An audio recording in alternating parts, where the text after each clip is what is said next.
I was standing by the lake holding my dress in one hand and my phone in the other. The text from Mateo said, "Only 8 days to go." I should have smiled, but I couldn't stop crying. My name is Amelia. I'm 23 years old. I was supposed to get married next week. I had the dress, the flowers, the venue. I had everything. But now, I have nothing. Just memories and regret. I met Mateo 3 years ago. I was working in a small hotel near Lake Garda. He came as a guest with a business group. I was at the front desk, checking people in. He asked for directions to a local cafe. I gave them, and he smiled in a way that made me feel warm inside. The next morning, he came to the desk again. This time, he asked me if I liked coffee. I said yes. He smiled again and asked if I could show him where the best cafe was. I was not used to guests talking like this, but something about him felt easy. I said I could walk him there during my break. That afternoon, we sat in the sun and talked about where we were from, what we liked, and how busy our lives had become. He was friendly, respectful, and kind. He made me feel seen.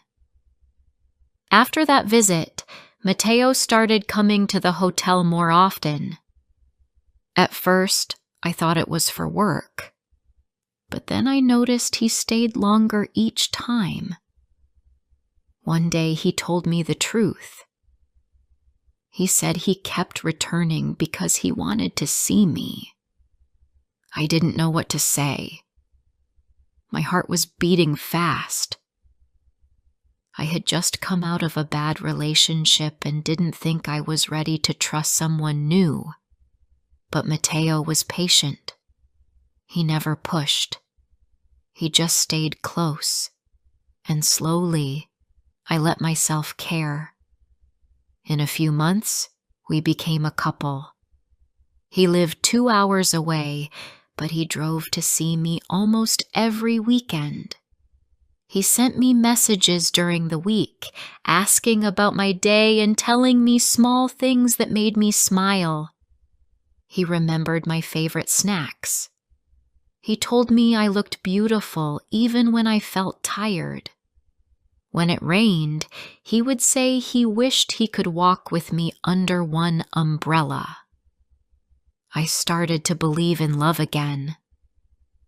A year passed, and Mateo met my parents. My mother said he was the kind of man every girl hopes to find.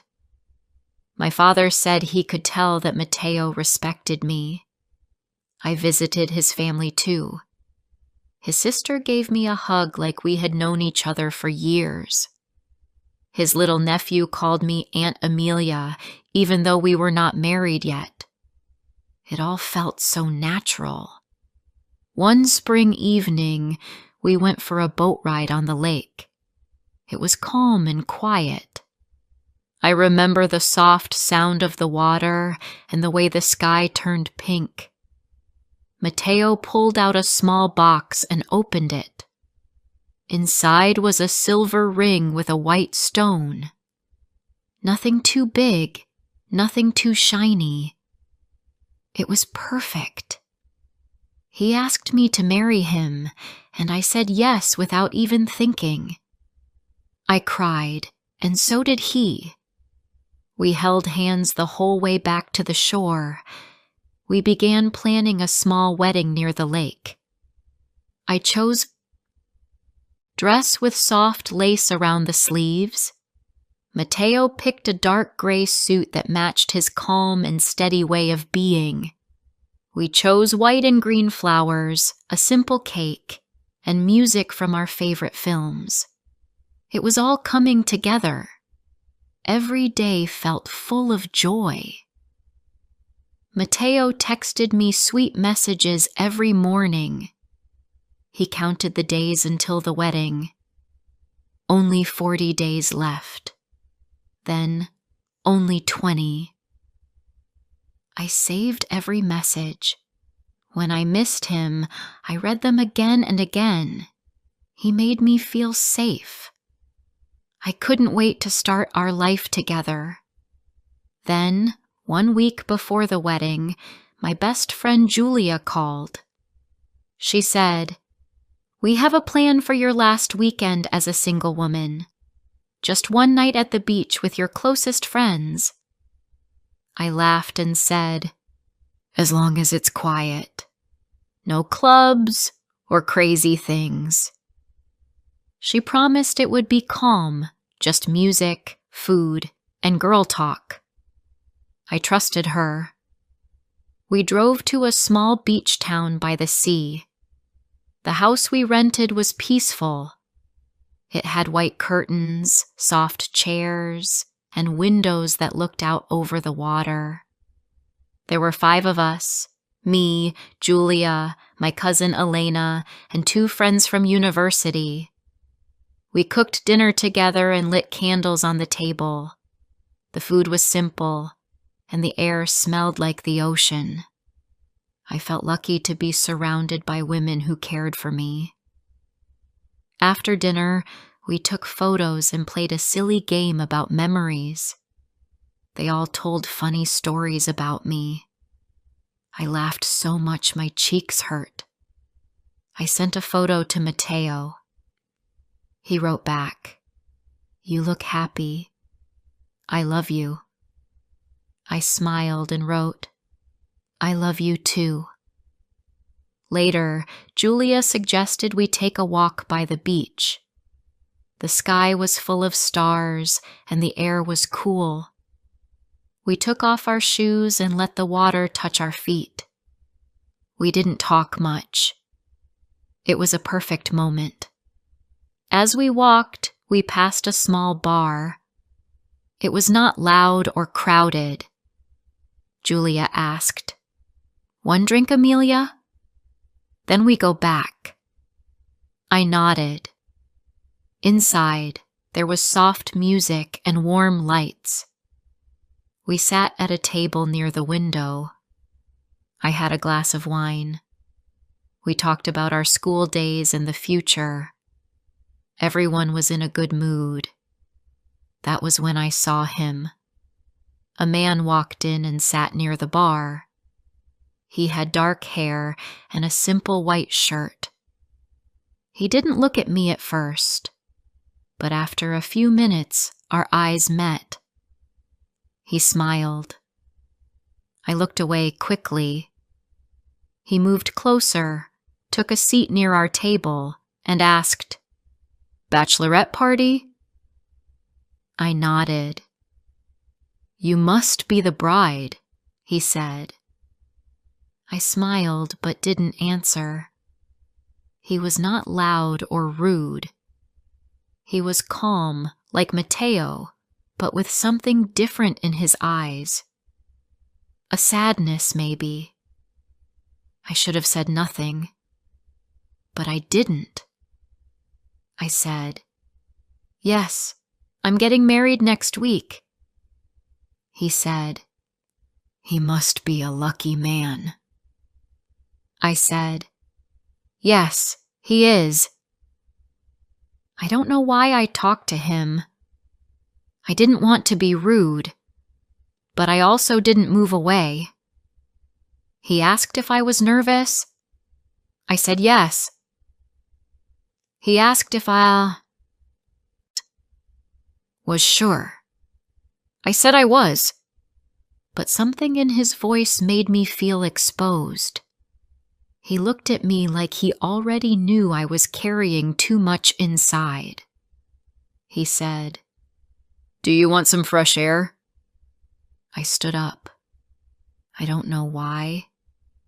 Maybe I needed space. Maybe I just wanted to be away from questions. We walked out to the sand. The waves were soft. The stars were bright. We stood in silence. He looked at me and said, "You seem like someone who wants to run."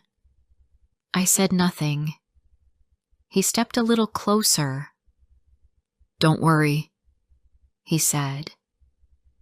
"I'm not trying anything. I just want to talk." And then, without thinking, I made a mistake. I let him kiss me. Only for a few seconds, but enough to break something inside me. Enough to change what came next. Before I share the rest of my story, I need to know, where are you listening from? Share your country in comments. I pulled away the moment it happened. I looked at him, confused and afraid. He didn't say anything. He just looked back at me, calm and quiet. My heart was beating fast. I turned and walked away without another word. I didn't go back into the bar. I didn't even say goodbye to my friends. I walked alone down the beach, holding my shoes in one hand and shaking. When I reached the house, the lights were off. Everyone was asleep. I crept inside and lay on the couch. I couldn't sleep. I stared at the ceiling, listening to the soft sound of the sea outside.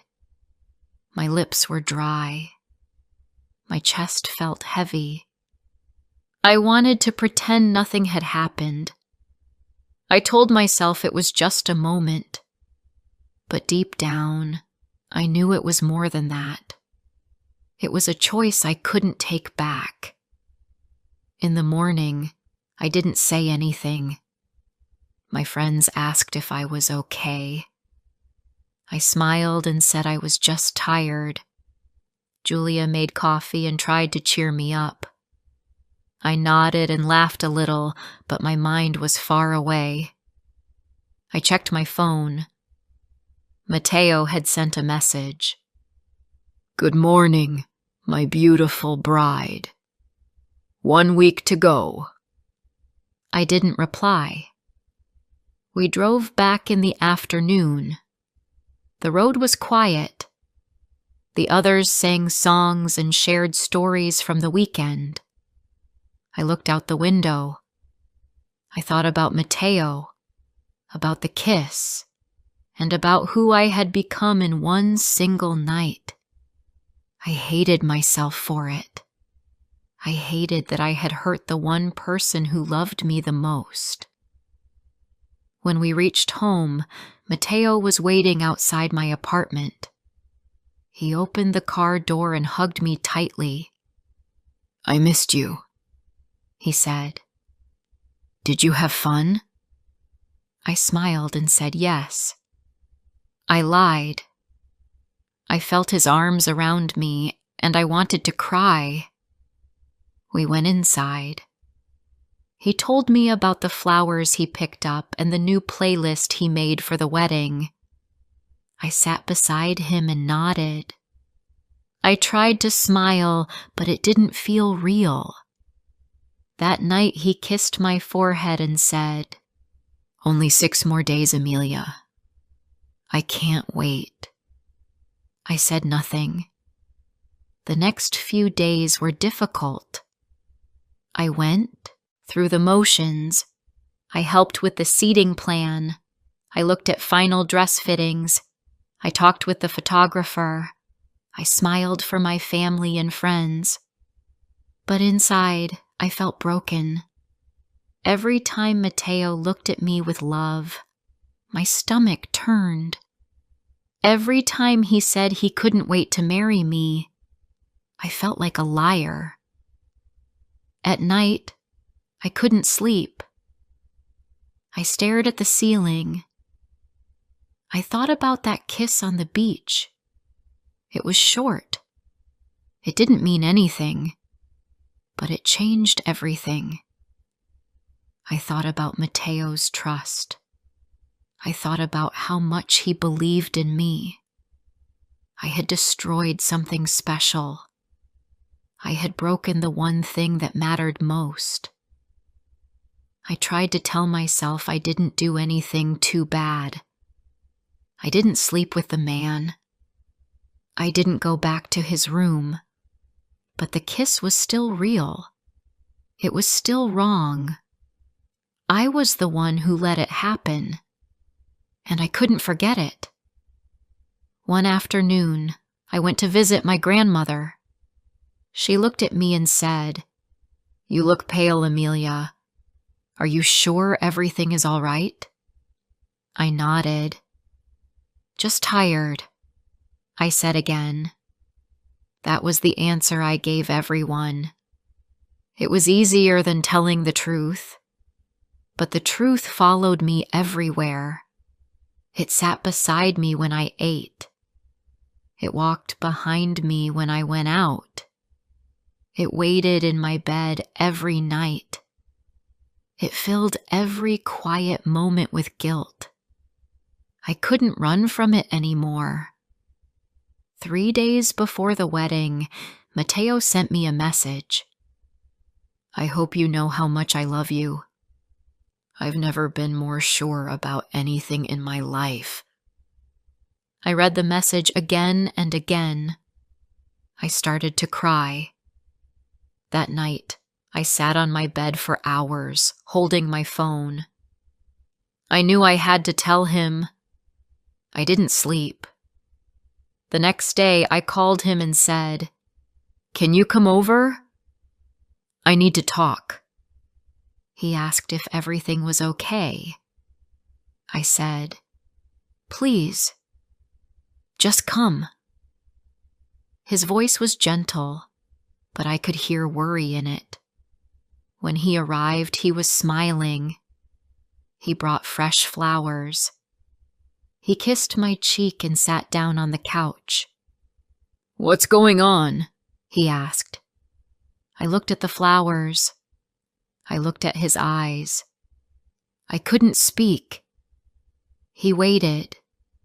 He held my hand. I pulled my hand away. "I did something," I said softly. "Something I regret." His face changed. He leaned back and looked at me. "What happened?" I told him the truth. I told him about the beach, the man at the bar, and the kiss. I didn't give many details, but I didn't hide anything. I said I was sorry. I said it was a mistake. I said it meant nothing. I said I felt sick every day since it happened. He didn't speak for a long time. He just looked at me. Then he asked, "Why?" "I don't know," I said. I felt tired. I was scared. I don't have a good reason.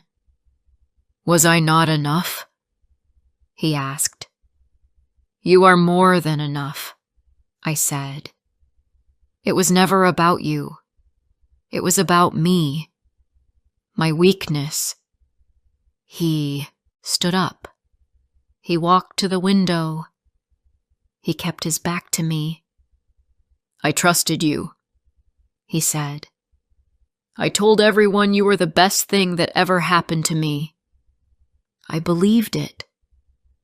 "I'm sorry," I said again. "I don't expect you to forgive me, but I couldn't walk into our wedding with this secret." He turned to me. His eyes were red. "You kissed him?" "Yes," I said. "Did you want to?" "No," I said. But I didn't stop it either.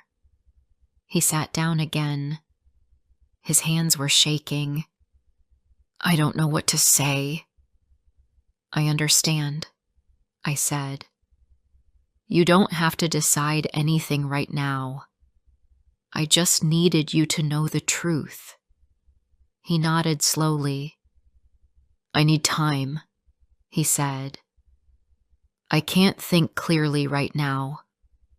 I'll wait, I said. Whatever you decide, I'll respect it. He stood up again. I'm going to leave now. Okay, I said. He walked to the door. He looked back at me. I loved you, Amelia. I still love you, I said. He didn't answer. He closed the door behind him. After he left, I sat on the floor.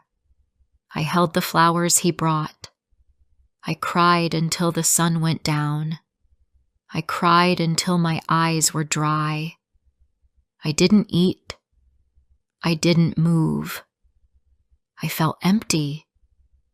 I didn't know what was going to happen next, but I knew I had broken something I might never fix. The next morning, I woke up on the couch. The flowers Mateo had brought were still on the table. They looked fresh, but to me, they felt like a reminder of everything I had lost. I picked them up and put them in the bin. It hurt, but I couldn't look at them anymore. I checked my phone. No message. No call. I waited all day, hoping he would say something. But the screen stayed quiet. My friends tried to contact me, but I didn't reply. I wasn't ready to speak to anyone. I didn't want to explain. I didn't want to hear their voices full of shock or disappointment. That afternoon, I opened the box that held my wedding dress. I took it out and looked at it for a long time. I had imagined myself walking toward Mateo in that dress, smiling, holding his hands, saying our vows. But now, I couldn't even look at my reflection. I folded the dress again and put it back in the box. Later that night, I heard a knock at the door. My heart jumped. I thought maybe it was Mateo, but it was my sister, Nora. She looked at me and said, "I know something is wrong. Let me in." I stepped aside and let her sit on the couch. She asked, "Is the wedding still happening?" I shook my head. "I don't know," I said. "Maybe not." She didn't push me for answers. She just sat beside me and held my hand. That was all I needed. The next day, I got a message from Mateo. It said, "Can we talk again?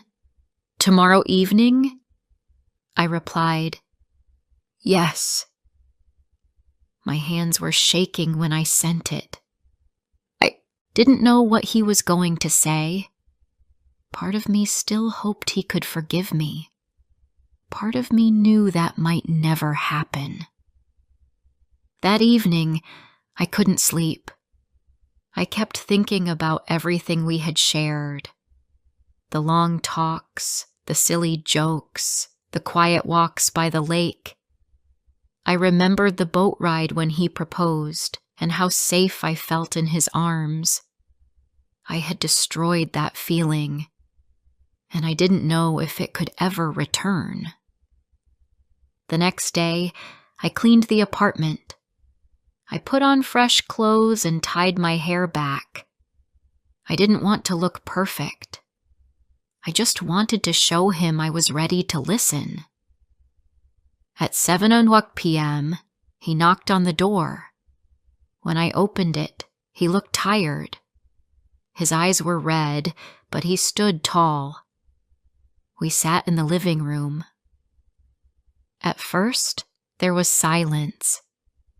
Then he asked, "Why did you really do it?" I looked down and said, "I don't know. I've asked myself that 100 times. I was scared, maybe. Not of you, but of everything changing. I didn't feel like myself that night. But that's not an excuse. I made a mistake. He didn't interrupt. He waited for me to continue. I said, I wish I could go back. I wish I had walked away, but I didn't. And I hate myself for it. He took a deep breath. You didn't sleep with him, right? No, I said. It was just one kiss, but it was one too many. He nodded slowly. You should have told me sooner. I was afraid, I said. I didn't want to lose you. You lost me the moment you kissed him, he said. His voice was soft, not angry. That made it even harder to hear. I felt tears in my eyes. I know, and I'm sorry. I'll always be sorry. He looked around the room. Then he said, I told my family. I canceled the wedding. I nodded. I understand. He looked at me again. I don't hate you, Amelia. I never could. But I can't marry you. Not now. Maybe not ever. I bit my lip. I wanted to beg him. I wanted to tell him that love could be stronger than one mistake. But I knew that wasn't fair. He had every right to feel broken. I had taken away the trust we had built. I still love you, I said. I know, he said. But love is not enough when trust is gone. We sat in silence for a long time. Then he stood up. He walked to the door. Before leaving, he said, Take care of yourself. You too, I whispered. And then he was gone. After that, the days passed slowly. I canceled everything. The flowers, the photographer, the food. The wedding planner was kind. She didn't ask questions.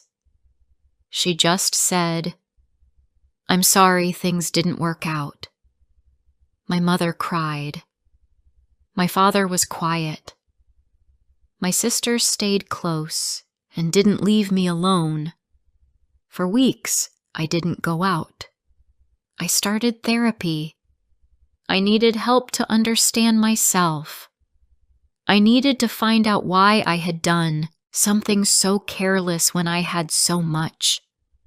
My therapist asked me to talk about my past, my fears, my doubts.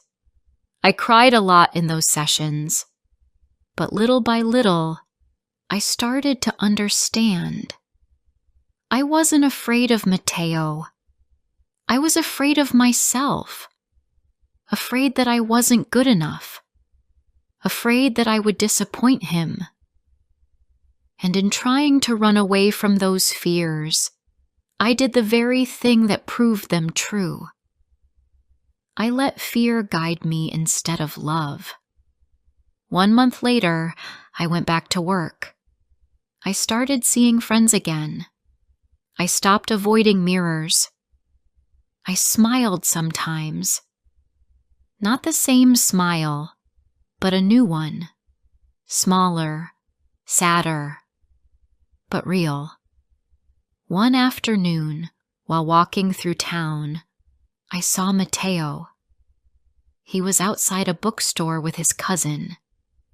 He saw me too. We both stopped. He waved. I waved back. That was it. No words. No smiles. Just two people who once loved each other more than anything, now standing on opposite sides of a street. That night I cried again. But it was a different kind of cry. It wasn't just pain. It was also peace. I had told the truth. I had accepted the consequences. I had started to heal. Today, I still wear the engagement ring on a chain around my neck. Not because I think Mateo will come back, but because it reminds me of who I was and who I want to become. A woman who doesn't run from fear. A woman who makes better choices. A woman who learns from her past. If I could go back, I would never go to that bar. I would never let that moment happen. But I can't change the past. I can only move forward. And now, I tell my story in the hope that someone else will listen. Someone who feels scared. Someone who feels unsure. Someone who might be about to make the same mistake. Think before you act. Protect what matters. Be honest, even when it's hard. Because sometimes one night really can change everything.